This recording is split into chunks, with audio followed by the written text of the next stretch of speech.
एक खास मामला फराह, कल वज़ीर-ए-आज़म के खिताब का हिस्सा इलेक्शन कमीशन के ऊपर जो था उसके ऊपर सबसे ज़्यादा बात हो रही है और इलेक्शन कमीशन ने उस पर नोटिस भी लिया। वज़ीर-ए-आज़म ने क्या तनकीद की इलेक्शन कमीशन पे, वो हम आपको सुनाते हैं।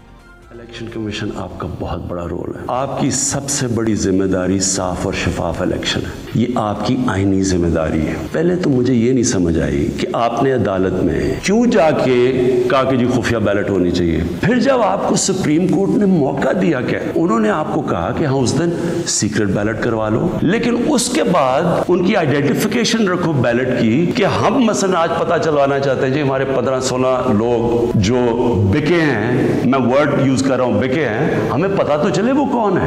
आपने उन मुजरिमों को भी बचा लिया ये सीक्रेट बैलेट करवा के। आपने हमारी जमहूरियत को नुकसान पहुंचाया है। सारे मुल्क के सामने पैसे चल रहे हैं। क्या वजह थी कि आप 1500 बैलेट्स के ऊपर कोई एक बार कोडिंग नहीं कर सकते थे? आपने तो पूरी तरह एक मौका दिया मुल्क की जमहूरियत को डिस्क्रेडिट करने के लिए। मैं आपसे सवाल पूछता हूं कि आज क्या हमारी जमहूरियत ऊपर गई है, नीचे गई है? जो आपने मुल्क की मोरालिटी, इखलाकियात को नुकसान पहुंचाया है कि ये जो ओपन हॉर्स ट्रेडिंग हो रही है, क्या इससे फर्क मुझे बताएं। बिल्कुल सही। सो इस हवाले से आज एक अहम इजलास भी तलब कर लिया गया है इलेक्शन कमीशन में, जहाँ पे वज़ीर-ए-आज़म ने ये जो तमाम गुफ्तगू की है इसके ऊपर मुशावरत की जा रही है और अपना लाएअमल और अपनी बातें जो है वो तय की जाएंगी। इलेक्शन कमीशन के में अहम इजलास जारी है। जब हम ये बातचीत करेंगे साबिक सेक्रेटरी इलेक्शन कमीशन कुंवर दिलशाद साहब से। अस्सलाम वालेकुम कुंवर दिलशाद साहब, ये फरमाइएगा कि वज़ीर-ए-आज़म की तरफ से इलेक्शन कमीशन पर तनकीद एक बहुत, जिसे कहना चाहिए ना, अहम बात है। ये एक बड़ी खिलाफ तवक्को सूरत हाल है। ये तनकीद बजा है या अपने इलेक्शन हारने की वजह से वो तनकीद कर रहे हैं? असूली तौर पर वज़ीर-ए-आज़म पाकिस्तान जो है वो ज़ाहिर है पाकिस्तान की चीफ एग्जीक्यूटिव, तमाम इदारों के वो जो आईनी इदारे हैं उनके वो सरपरस्त आला है। उन्होंने जो चीफ इलेक्शन कमिश्नर या इलेक्शन कमीशन पाकिस्तान पर जिस अंदाज से तनकीद की है वो आइन और कानून की रूह के खिलाफ। सबसे पहली अहम बात यह है कि जैसे कि हमें तमाम प्रोसीडिंग पड़ी है सुप्रीम कोर्ट ऑफ पाकिस्तान में, जहां इलेक्शन कमीशन पाकिस्तान ने अपना ये मौका पेश किया था। उन्होंने ये नहीं कहा था कि हम खुफिया बैलेटिंग के हामी हैं, बल्कि उन्होंने ये कहा था कि आप आइन के आर्टिकल 226 में तरमीम कर लें और जो तरमीम करेंगे हम उस पर काबिल अमल जो है उस पर मनसूबे पर अपना काम शुरू कर देंगे। लेकिन जब तक आप आइन के आर्टिकल 226 में जिसमें सीक्रेट बैलेटिंग लिखा हुआ है उसमें आप तरमीम नहीं करेंगे तो election commission Pakistan opening balloting कैसे करवा सकता है जब बगैर आईनी तरमीम। तो उन्होंने ये जवाब दाखिल करवाया था। अब मामला ये होता है कि चूंकि प्राइम मिनिस्टर बहुत बिजी हैं इंटरनेशनल लेवल पर, नेशनल लेवल पर भी, तो उन्होंने सारी प्रोसीडिंग नहीं पढ़ी और जो उनके एडवाइज़र हैं, आईनी माहिरीन हैं, उन्होंने भी प्राइम मिनिस्टर साहब को सही तरीके से ब्रीफ नहीं किया, उनको मुकदमा अपडेट नहीं किया। तो ये सारी मामला जो है वो लैक ऑफ कम्युनिकेशन का नजर आ रहा है। तो प्राइम मिनिस्टर साहब जो हैं उनको हकाइक का पता नहीं लगा। अब चूंकि इलेक्शन कमीशन ने अपना इजलास तलब कर लिया है, इसके दो पहलू। अब अगर वो इलेक्शन कमीशन पाकिस्तान के साथ बहादुराई करना चाहते हैं तो इलेक्शन कमीशन पाकिस्तान के पास वही इख्तियारात हैं जो चीफ जस्टिस पाकिस्तान के पास। अब अगर चीफ जस्टिस पाकिस्तान जब जैसे सज्जाद अली शाह के ज़माने में वो चीफ जस्टिस थे, जब नवाज शरीफ ने उनके साथ बहादुराई की तो उन्होंने चीफ जस्टिस पाकिस्तान ने आर्मी चीफ को खत लिख दिया आर्टिकल 190 के तहत कि मेरा इदारा खतरे पड़ चुका है। तो कितना तक के अंदर आईनी और कानूनी बुरान पैदा हुआ। अब अगर प्राइम मिनिस्टर साहब इसी तरह का बुरान पैदा करना चाहते हैं तो फिर इलेक्शन कमीशन पाकिस्तान के पास मुकम्मल इख्तियारात है। वो आर्टिकल 220 के तहत आर्मी चीफ को भी रेफर भिजवा सकते हैं कि जनाब हमारा इदारा खतरे पड़ गया है।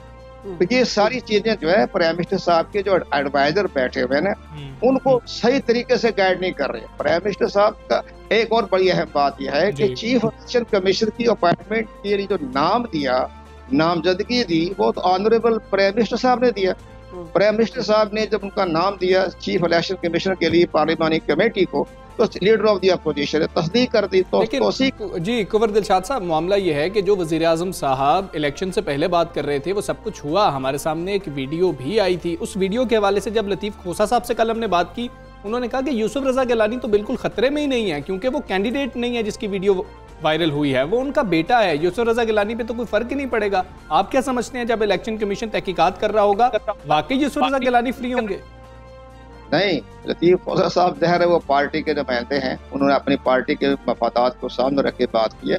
वो जो ऑडियो वीडियो आई है सैयद अली हज़रत गिलानी की और उन्होंने तस्लीम भी कर लिया है तो इलेक्शन कमीशन पाकिस्तान के पास तो वो इलेक्शन के दूसरे दिन ही गई है ना आईडियो वीडियो, एक दिन पहले रात को 11 बजे।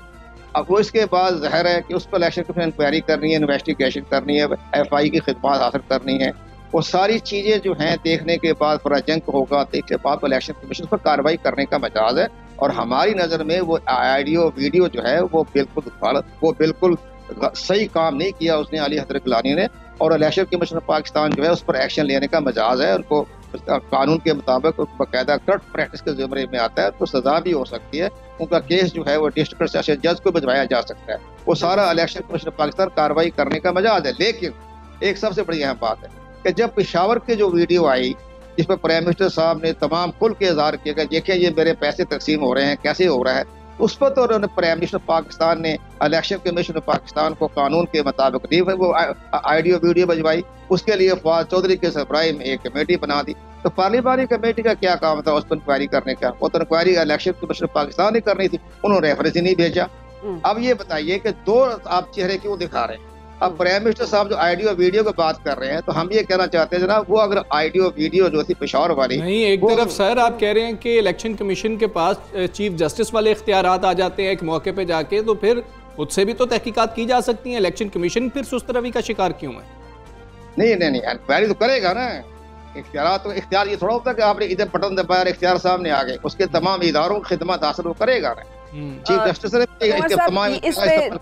इस पे सुप्रीम कोर्ट के रिमार्क्स आए थे, उन्होंने कहा था कि अगर ये वीडियो 2.5 साल से मौजूद है तो 2.5 साल से सामने क्यों नहीं लाई गई, और इसके साथ ही उन्होंने इस वीडियो को जो है ना वो उसके मामला साइड पे कर दिया था। लेकिन ये बताइएगा कि वज़ीर-ए-आज़म ने 2 बड़ी अहम बातें की हैं। उन्होंने कहा कि सुप्रीम कोर्ट में इलेक्शन कमीशन ने क्यों कहा कि इलेक्शन खुफिया होने चाहिए, नंबर 1। नंबर 2, उन्होंने कहा कि 1500 बैलेट पेपर क्या बारकोड के साथ नहीं शाया किए जा सकते थे। ये 2 उनके मेजर सवाल थे, ये 2 उनकी जिसे कहना चाहिए ना बुनियादी बातें हैं। तो क्या इलेक्शन कमीशन के पास इन 2 क्यों का जवाब मौजूद है? जवाब मौजूद है, जवाब हम भी दे देते हैं ना। इलेक्शन को जवाब आज देगा ना। पहली बात यह है कि इलेक्शन कमीशन ऑफ पाकिस्तान ने सुप्रीम कोर्ट ऑफ पाकिस्तान में ये नहीं कहा कि हम खुफिया बैलेटिंग के हामी हैं। उन्होंने ये बयान पढ़ लेना, उनका स्टेटमेंट जो है सरकारी स्टेटमेंट जो है उसमें ये कहा था जनाब हमें आइन के आर्टिकल 226 में हम तरमीम करते तो हम उसके मुताबिक कार्रवाई कर लेते हैं। उन्होंने ये कब कहा था कि हम खुफिया बैलेटिंग के हामी हैं? नंबर 1 बिल्कुल नहीं कहा प्राइम मिनिस्टर को। ये गलत बयानी से बात, उनके दोस्तों ने एडवाइजरों ने प्राइम मिनिस्टर को गलत एडवाइस किया। उन्होंने नहीं कहा, स्टेटमेंट मौजूद है, सरकारी स्टेटमेंट है सुप्रीम कोर्ट में। Number 2, supreme court of Pakistan ने ये जो कह रहे हैं कि जी 1500 बैलेट बारकोड लगा दो, तो बारकोड लगाने के इख्तियार किसके पास? बैलेट पेपर पर आप कामा दुरुस्त नहीं कर सकते, आप फुल स्टॉप नहीं लगा सकते, इजाजत ही नहीं है कानून के अंदर। इसके लिए आपके लिए एक्ट मंजूरी लेनी पड़ेगी, रूल तब्दील करना पड़ेगा। रूल के लिए आपको बाकायदा एक तरीकाकार होता है कि किस तरह रूल तब्दील किया जाता है। बिल्कुल ठीक है, आईनी तरमीम चाहिए होगी। बहुत शुक्रिया आपका कुंवर दिलशाद साहब। आप सुबह सवेरे पाकिस्तान से बात कर रहे थे और उनका ये कहना है कि ये कुछ मामला ठीक नहीं है जिस तरह से तनकीद की गई है और आईनी बहरान पैदा हो सकता है, इसका खदशा भी जाहिर किया।